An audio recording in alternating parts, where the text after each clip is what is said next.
Hello friends, कैसे हैं आप सब। मेरा नाम है शहीन सिद्दीकी और आप देख रहे हैं प्रैक्टिकल पॉइंट। बिना टाइम वेस्ट करे चलते हैं आज के वीडियो के टॉपिक की तरफ।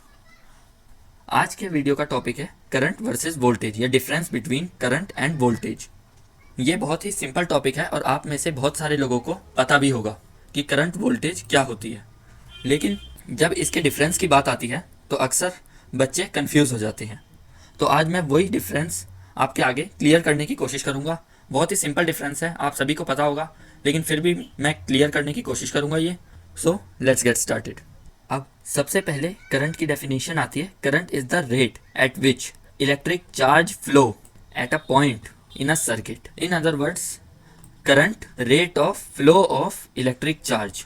अगर इसको समझा जाए तो ये कुछ इस तरह होता है करंट कि कितना आपका इलेक्ट्रिक चार्ज फ्लो कर रहा है एक कंडक्टर में, उसे हम करंट कहते हैं।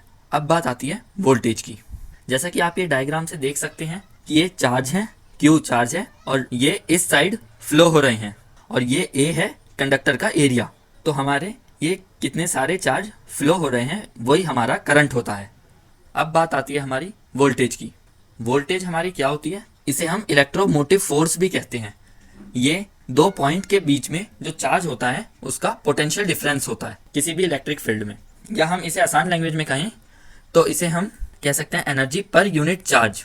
इसका मतलब ये है कि आपके एक चार्ज में कितनी एनर्जी है, मतलब एक चार्ज कितनी एनर्जी कंटेन कर रहा है, उसे हम वोल्टेज कहते हैं। या जैसा कि ये डेफिनेशन में लिखा है, आप इसे ऐसे भी कह सकते हैं कि किसी भी चार्ज में पोटेंशियल डिफरेंस कितना है दो पॉइंट के बीच में, यहाँ से यहाँ तक के बीच में हमारा इस चार्ज का पोटेंशियल डिफरेंस कितना है। ये हो गई करंट और वोल्टेज की डेफिनेशन। हमारे करंट का सिंबल होता है I और वोल्टेज का सिंबल होता है V। यूनिट होती है हमारी करंट की एम्पेयर, जिसे हम A से डिनोट करते हैं, और वोल्टेज की यूनिट होती है हमारी वोल्ट्स, जिसे हम V से डिनोट करते हैं।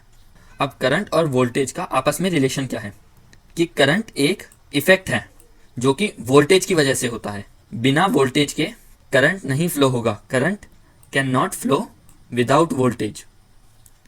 करंट एक इफेक्ट है जो कि वोल्टेज की वजह से होता है और बिना वोल्टेज के हमारा करंट नहीं फ्लो होगा।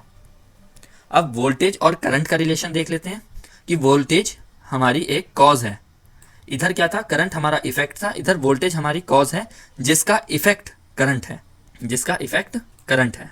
वोल्टेज एग्जिस्ट कर सकती है हमारी बिना करंट के भी। Voltage exist without current. एक बार फिर से देख लीजिए, करंट हमारा एक इफेक्ट है जो कि वोल्टेज के बिना नहीं फ्लो हो सकता, लेकिन वोल्टेज हमारी एक कॉज है जिसका इफेक्ट हमारा करंट है। वोल्टेज एग्जिस्ट कर सकती है बिना करंट के।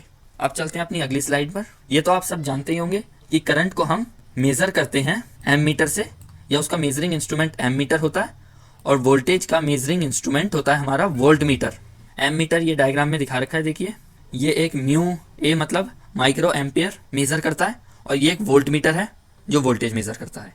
अब एसआई यूनिट हमने ऊपर भी पढ़ी थी कि करंट की एसआई यूनिट एम्पियर होती है और वोल्टेज की एसआई यूनिट वोल्ट होती है। यहाँ उस चीज़ को थोड़ा अच्छे से एक्सप्लेन किया है कि एक एम्पियर में हमारा 1 कूलाम पर सेकंड होता है। कूलाम किसकी यूनिट होती है, चार्ज की यूनिट होती है कूलाम, और सेकंड टाइम होता है हमारा। वहीं वोल्टेज हमारी 1 वोल्ट में 1 जूल पर कूलाम।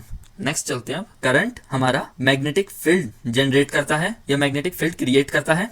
जैसे कि डायग्राम में आपको दिखा रखा है, नॉर्थ और साउथ और नॉर्थ है, इसमें ये मैग्नेटिक फील्ड्स जनरेट हो रहे हैं कि ये नॉर्थ की साइड के मैग्नेटिक फील्ड्स साउथ की साइड पे अट्रैक्ट हो रहे हैं। वहीं आपका वोल्टेज में आपके इलेक्ट्रोस्टैटिक फील्ड जनरेट होते हैं। इलेक्ट्रोस्टैटिक फील्ड क्या होता है, ये किसी भी बॉडी में एक चार्ज है, अननोन बॉडी में एक चार्ज है, वहीं एक दूसरी बॉडी में कोई चार्ज नहीं है, मतलब दूसरी बॉडी हमारी अनचार्ज है। जब हम उस चार्ज बॉडी को उस अनचार्ज बॉडी की तरफ रखते हैं तो कुछ अट्रैक्शन और रिपल्शन होता है, उसे हम कहते हैं इलेक्ट्रोस्टैटिक फील्ड। वैसे तो अट्रैक्शन ही होता है, जैसे कि आप देख सकते हैं कि ये अननोन बॉडी चार्ज है, इसे हमने इस अननोन बॉडी जो कि अनचार्ज है इसके पास रखा, तो इस बॉडी के जो नेगेटिव पोटेंशियल है उसने इस चार्ज को अट्रैक्ट करने की कोशिश करी, तो ये हमारे इलेक्ट्रोस्टैटिक फील्ड जनरेट हुए।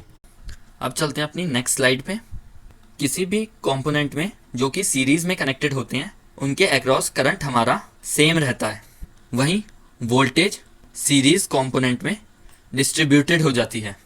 जैसे कि ये सीरीज में रेसिस्टेंस लगे हुए हैं तो हमारा इधर 1 मिली एम्पियर करंट है, तो ये लास्ट में भी हमारा 1 मिली एम्पेयर ही होगा। वहीं वोल्टेज हमारी इस पॉइंट पे और इस पॉइंट तक आते आते डिवाइड हो जाएगी। अब जब हमारा कोई भी कंपोनेंट पैरेलल में कनेक्टेड होगा तो करंट डिस्ट्रीब्यूटेड हो जाएगा, वहीं हमारी वोल्टेज उस कंडीशन में सेम रहेगी। जैसे कि आप ये देख रहे हैं, या आई टी सपोज कर लीजिए, ये आई टोटल करंट है हमारा, ये फर्स्ट कंपोनेंट में आके I1 हो गया, सेकंड में जाके I2 हो गया, लास्ट में जाके I3 हो गया, मतलब करंट हमारा डिस्ट्रीब्यूट हो गया। वहीं वोल्टेज हमारी सभी टर्मिनल पे, इन दोनों टर्मिनल पर भी 12 वोल्ट ही रहेगी, इन दोनों टर्मिनल पर भी 12 वोल्ट ही रहेगी, इन दोनों टर्मिनल पर भी 12 वोल्ट रहेगी, और इन दोनों टर्मिनल पर भी 12 वोल्ट ही रहेगी।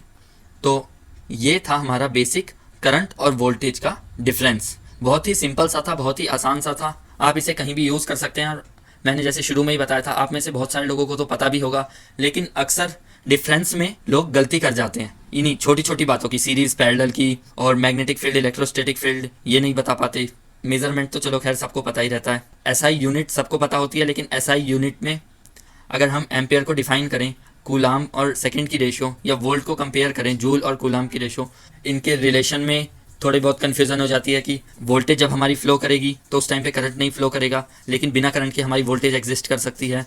इसके सिंबल्स तो बहुत कॉमन है, ये तो सबको ही ध्यान रहते हैं। और इसकी डेफिनेशन में लोग अक्सर गलती कर जाते हैं, करंट की तो डेफिनेशन याद रहती है लेकिन वोल्टेज की डेफिनेशन भूल जाते हैं। तो एक बार फिर से रिपीट कर लेते हैं इनकी डेफिनेशन कि करंट क्या होता है हमारा, rate of flow of electric charge, rate of flow of electric charge. वहीं वोल्टेज क्या होता है हमारा, कि एक चार्ज में हमारी कितनी एनर्जी है, एक चार्ज में हमारी कितनी एनर्जी है, या किसी भी चार्ज का पोटेंशियल डिफरेंस 2 पॉइंट तक, ये हमारी वोल्टेज होती है। सो फ्रेंड्स, आई होप आज की वीडियो आपको अच्छी लगी होगी और आपको आज की वीडियो समझ आ गई होगी। सो फ्रेंड्स, अगर आपको मेरी वीडियो अच्छी लगी तो इस वीडियो को लाइक कर दीजिए, शेयर कर दीजिए और मेरे चैनल को सब्सक्राइब कर दीजिए, और वो जो बेल का आइकन है उसे भी दबा दीजिए सबसे पहले नोटिफिकेशन पाने के लिए। Till then, stay home, stay safe, keep learning. Thank you.